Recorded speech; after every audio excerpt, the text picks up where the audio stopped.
Shalom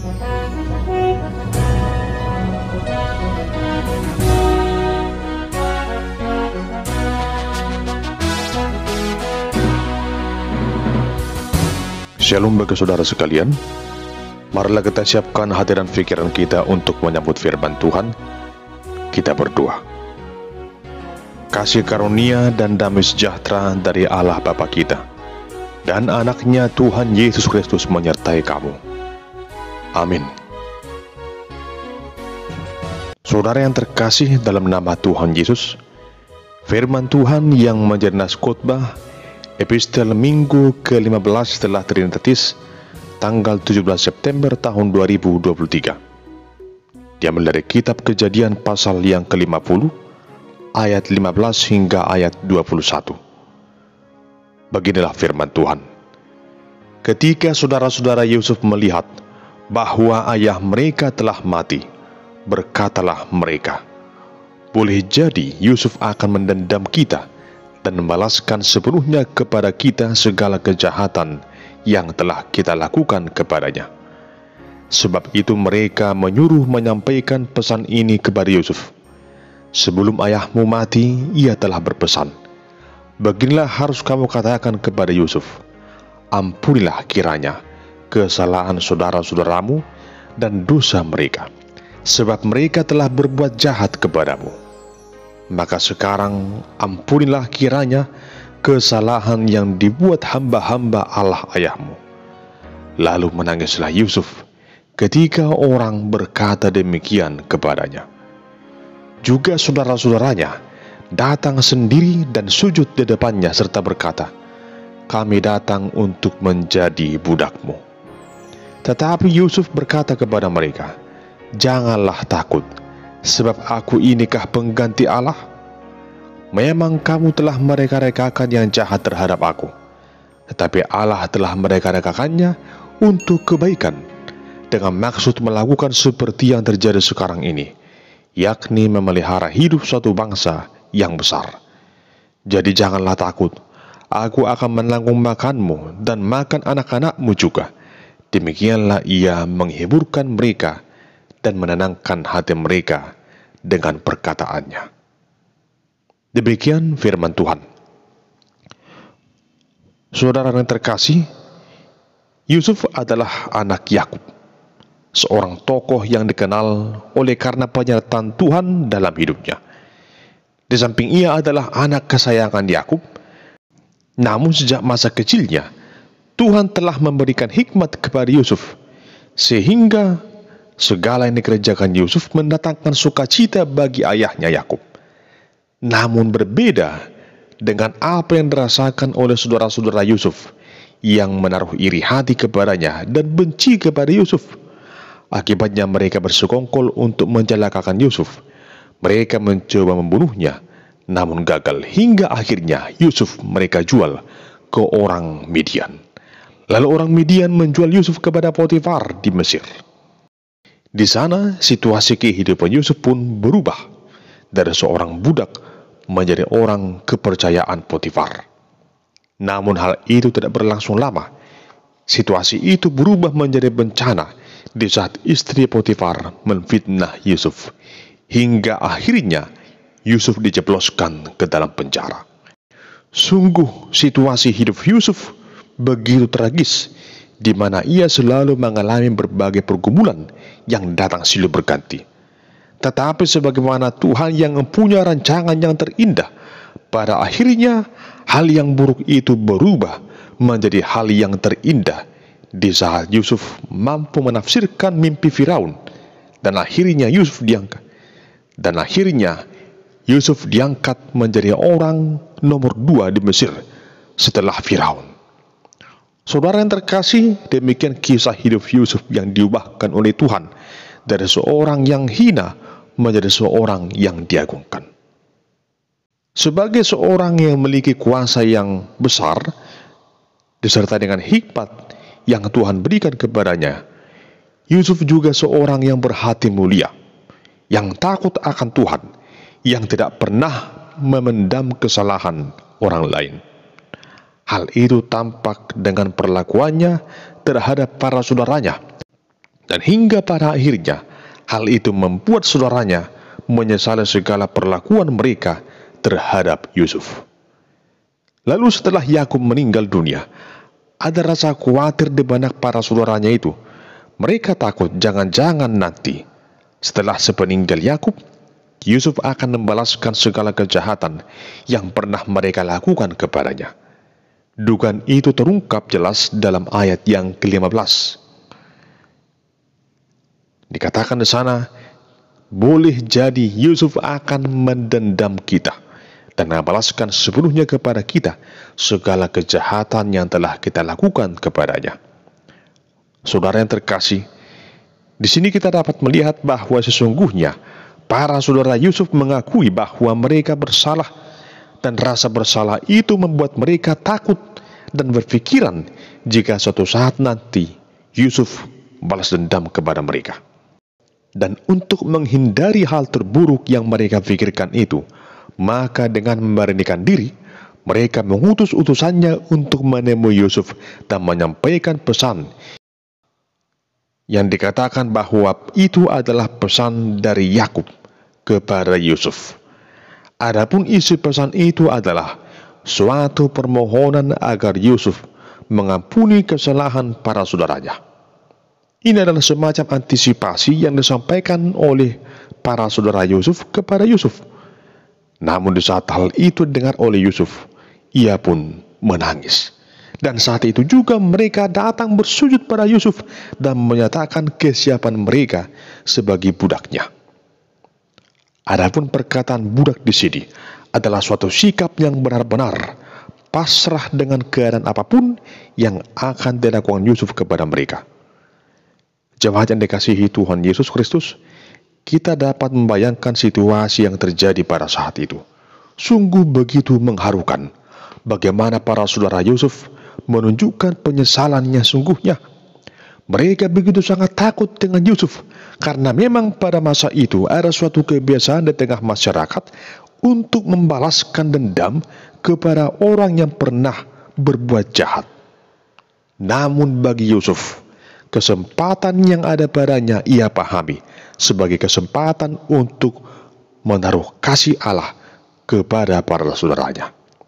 Jika masyarakat saat itu, jika dunia mengajarkan hukum balas dendam, namun Yusuf sebagai hamba Tuhan menunjukkan hukum kasih. Yusuf berkata, "Janganlah takut, sebab aku inikah pengganti Allah." Jemaat yang terkasih, apa yang dikatakan Yusuf di sini menunjukkan bahwa ia sungguh mengakui keagungan Tuhan, Allah sang pemilik hidup ini, yang mempunyai kuasa dan membalaskan segala kejahatan yang diperbuat oleh siapapun juga. Hukum pembalasan bukanlah hak manusia, namun hukum pembalasan adalah hak Tuhan semata. Hal berikut yang dikatakan Yusuf kepada saudara-saudaranya adalah di ayat yang ke-20, "Memang kamu telah mereka-rekakan yang jahat terhadap aku, tetapi Allah telah mereka-rekakannya untuk kebaikan, dengan maksud melakukan seperti yang sekarang ini, yakni memelihara hidup suatu bangsa yang besar." Jemaat yang terkasih, betapa luhurnya hati Yusuf. Dan sungguh ia selalu berpikiran positif dalam hidupnya atas segala yang terjadi. Sedikit pun tidak ada dendam dalam benaknya. Tidak ada kebencian, apalagi niat untuk balas dendam. Sekalipun ia harus mengalami penderitaan akibat perlakuan saudara-saudaranya, namun ia memahami itu sebagai rancangan Allah. Walau di awal kelihatan begitu buruk, begitu menyakitkan, namun sebenarnya hal itu sungguh baik dan sangat sempurna, karena Tuhan mereka-rekakan yang baik dalam kehidupan Yusuf. Jemaat yang terkasih, di sini juga Yusuf hendak menunjukkan kedaulatan Tuhan Allah dalam hidupnya, bahwa rancangan kejahatan tidak akan pernah mengalahkan rancangan damai sejahtera dari Allah. Artinya, sekalipun orang lain merancangkan yang jahat kepadanya, namun dia yakin dan telah merasakan rancangan Tuhanlah yang terjadi atas hidupnya. Demikian halnya juga dalam kehidupan kita. Sekalipun mungkin ada orang lain yang berniat jahat kepada kita, namun yakinlah Tuhan pasti merancangkan yang terbaik kepada kita. Tuhan akan mengubahkan setiap rancangan kecelakaan menjadi rancangan damai sejahtera dan keselamatan dalam kehidupan kita. Jadi, inilah yang harus kita yakini. Tuhan punya rancangan yang terbaik dalam kehidupan orang yang percaya kepadanya. Selanjutnya, Yusuf memberikan suatu peneguhan dan penghiburan kepada para saudaranya. Di saat mereka galau, di saat mereka khawatir, di saat mereka takut, di saat mereka berpikiran negatif, namun Yusuf menunjukkan belas kasihannya. Dia berkata dalam ayat 21, "Jadi janganlah takut, aku akan menanggung makanmu dan makan anak-anakmu juga." Saudara yang terkasih, firman Tuhan saat ini mengingatkan kita akan betapa pentingnya pengampunan. Sebab tanpa pengampunan maka keadaan yang penuh dengan damai sejahtera akan sulit kita temukan. Sebagaimana situasi yang dialami oleh Yusuf. Ia dibenci, dihina, bahkan dianiaya. Dan mungkin saat ini kita sudah mengalaminya. Lalu ketika hal itu terjadi, apa yang akan saudara lakukan? Apakah kita akan mencari cara bagaimana membalaskan kejahatan yang telah diperbuat seseorang kepada kita? Begitu banyak orang pada masa sekarang ini yang sulit untuk memaafkan, sulit untuk mengampuni. Padahal mungkin masalah yang ia hadapi belum seberat persoalan yang dialami oleh Yusuf. Inilah yang harus kita pahami lewat firman Tuhan pada saat ini, agar kita tidak membalaskan kejahatan dengan kejahatan, namun membalaskanlah kejahatan dengan kebaikan. Memang sepintas kedengaran sulit, tapi sebagai umat Tuhan yang telah merasakan penebusan Tuhan Yesus Kristus, maka sepatutnya lah kita melakukannya. Mantan Presiden Amerika Serikat yang bernama Abraham Lincoln pernah mengatakan sebuah ungkapan demikian. Jika engkau ingin mengalahkan musuhmu, jadikanlah ia menjadi sahabatmu. Jika engkau ingin mengalahkan musuhmu, jadikanlah ia menjadi sahabatmu. Saudara yang terkasih, ungkapan itu kedengaran terlalu mengada-ada. Bagaimana mungkin menjadikan musuh menjadi sahabat? Memaafkan saja tidak mampu. Jangankan memaafkan, melihat wajahnya saja mungkin sudah begitu terasa tersayat hati ini. Namun inilah yang perlu kita sikapi. Seperti Yusuf, ia memaafkan saudara-saudaranya, menjadikan mereka benar-benar sebagai saudaranya. Bahkan memberikan pertolongan kepada mereka, memberikan makan dan minum kepada mereka dan juga kepada anak-anak mereka. Memberikan jaminan kehidupan kepada mereka yang pernah menyakitinya. Dengan cara demikian, Yusuf telah berhasil mengalahkan saudara-saudaranya itu dengan cara mengasihi mereka. Dengan demikian juga, Yusuf berhasil menunjukkan bahwa dia adalah seorang hamba Tuhan yang takut akan Tuhan. Saudara yang terkasih, Tuhan Yesus sendiri pernah berkata dalam Matius 5 ayat 44, "Tetapi aku berkata kepadamu, kasihilah musuhmu dan berdoalah bagi mereka yang menganiaya kamu." Jemaat Tuhan, maka pada saat ini juga mari lakukan berbagai hal yang menyenangkan hati Tuhan. Jadilah bijak dalam menanggapi segala yang terjadi dalam kehidupan saudara. Yakinlah bahwa Tuhan selalu mereka-rekakan hal yang terbaik dalam kehidupan saudara.